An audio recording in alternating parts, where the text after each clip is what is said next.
नमस्कार दोस्तों, आज की ताजा खबर। अमेरिका में सत्ता बदलते ही पुतिन और जिनपिंग ने खुद संभाला मोर्चा, तो वहीं अचानक पतंग को हथियार समझ रहा पाकिस्तान लगाई रोक। जहां एक तरफ ये सब कुछ चल रहा है तो वहीं दूसरी तरफ ट्रंप ने दिखाई दिलदारी, सरकार बनते ही चुकाया एहसान। जियोपॉलिटिक्स में बहुत कुछ चल रहा है, जानने को मिलेगा बहुत कुछ। आइए जानते हैं इन खबरों को विस्तार से। अमेरिका के नवनिर्वाचित राष्ट्रपति डोनाल्ड ट्रंप के बारे में ये कहा जाता है कि वे दुश्मनों के दुश्मन और यारों के यार हैं। ट्रंप के दूसरे कार्यकाल के शुरू होते ही इसका एक नमूना भी देखने को मिला। ट्रंप ने कमांडो शॉन क्यूरन को सीक्रेट सर्विस का मुखिया बना दिया है। ट्रंप सरकार बनने से पहले तक शॉन क्यूरन सीक्रेट सर्विस के कमांडो हुआ करते थे, लेकिन उन्हें इसका मुखिया बनाकर ट्रंप ने अपना एहसान चुका दिया है। दरअसल राष्ट्रपति चुनाव से पहले प्रचार के दौरान पेंसिल्वेनिया में ट्रंप पर गोली चली थी। इस हमले में ट्रंप घायल हुए थे। हमले के तुरंत बाद उसकी यह तस्वीर वायरल हुई थी, जिसमें ट्रंप मुट्ठी बांधकर ये जता रहे थे कि वे मजबूत हैं। इस तस्वीर में ट्रंप के पास एक कमांडो भी नजर आ रहा है, जिसने ब्लैक गोगल पहन रखे हैं। ये शॉन क्यूरन ही है। पेंसिल्वेनिया की चुनावी रैली के दौरान ट्रंप की सुरक्षा की जिम्मेदारी क्यूरन पर ही थी। पेंसिल्वेनिया में ट्रंप पर गोली चली जो उनके कान को चीरते हुए निकल गई थी। इस दौरान उनके चेहरे पर खून के छींटे भी लग गए थे।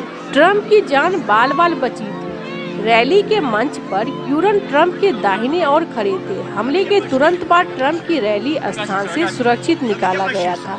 तब क्यूरन की खूब तारीफ हुई। ट्रंप की सुरक्षा इतनी मजबूत थी कि हमलावर को भी तुरंत डिटेक्ट करके मार गिराया था। अब सीक्रेट सर्विस के लिए डायरेक्टर चुनने की बारी आई तो रिव्यू रिपोर्ट में एजेंसी के बाहर के शख्स को चुनने की सिफारिश की गई, लेकिन ट्रंप ने इसे दरकिनार कर शॉन क्यूरन का एहसान चुकाया। डोनाल्ड ट्रंप के वेबसाइट ट्रूथ सोशल पर क्यूरन के बारे में एक पोस्ट भी किया है। उनकी जमकर तारीफ करते हुए ट्रंप ने लिखा, शॉन एक महान देशभक्त है। वो मेरे परिवार की पिछले कुछ वर्षों से सुरक्षा करते रहे हैं। मुझे उन पर भरोसा है कि वह अमेरिकी सीक्रेट सर्विस के बहादुर टीम का सफलतापूर्वक नेतृत्व करने में सक्षम रहेंगे। ट्रंप ने पेंसिल्वेनिया में हुए हमले का जिक्र करते हुए कहा, शॉन ने उस दिन बहादुरी दिखाई, अपनी जान जोखिम में डालकर मेरी जान बचाई।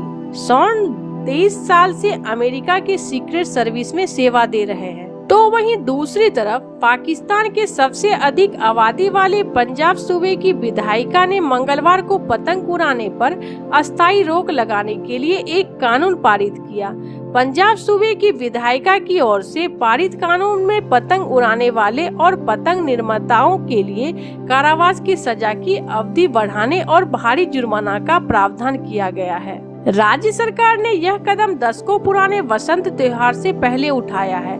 पतंग उड़ाने पर प्रतिबंध सबसे पहले 2005 में सूबे की राजधानी लाहौर में लगाया गया था। उस समय पतंगबाजी के दौरान मांझे से कम 11 लोग घायल हो गए थे। इस कानून के जरिए प्रतिबंध का दायरा लाहौर से बढ़कर अन्य शहरों तक किया जा रहा है। नया कानून बसंत त्योहार से पहले सूबे में प्रभावी होगा, जिसमें पतंग उड़ाकर बसंत का स्वागत करने की परंपरा है। सत्तारूढ़ पाकिस्तान मुस्लिम लीग पार्टी के विधायक मुजतबा शुजा उर रहमान ने मंगलवार को पंजाब विधानसभा में विधेयक पेश किया, जिसमें बहुमत से पारित कर दिया गया। विधेयक के मुताबिक कानून का उल्लंघन कर पतंग उड़ाने पर 3 से 5 साल तक कारावास और 20 लाख पाकिस्तानी रुपए तक का जुर्माना हो सकता है। रहमान ने कहा कि पतंग और मांझे के निर्माताओं को कानून के तहत 7 साल तक का कारावास और 50 लाख पाकिस्तानी रुपए तक का जुर्माना हो सकता है। जहां एक तरफ ये सब कुछ हो रहा है तो वहीं दूसरी तरफ डोनाल्ड ट्रंप के 47वें अमेरिकी राष्ट्रपति के रूप में शपथ लेने के एक दिन बाद रूसी राष्ट्रपति व्लादिमीर पुतिन ने मंगलवार को चीनी राष्ट्रपति शी जिनपिंग से फोन पर बातचीत की और दोनों देशों के करीबी संबंधों पर जोर दिया। दोनों नेताओं ने व्यक्तिगत स्तर पर बहुत मजबूत संबंध विकसित किए हैं, जिससे मॉस्को और बीजिंग के बीच संबंध बेहतर हुए हैं। साथ ही 2022 में पुतिन की ओर से यूक्रेन में सेना भेजने के बाद ये संबंध और भी घनिष्ठ हो गए हैं। मॉस्को पर पश्चिमी प्रतिबंधों के बीच चीन रूसी तेल और गैस का एक प्रमुख ग्राहक तथा प्रमुख प्रौद्योगिकियों का स्रोत बन गया है। जिनपिंग के साथ मंगलवार की बातचीत में पुतिन ने इस बात पर जोर दिया कि रूस चीन संबंध साझा हितों, समानता और पारस्परिक लाभ पर आधारित है।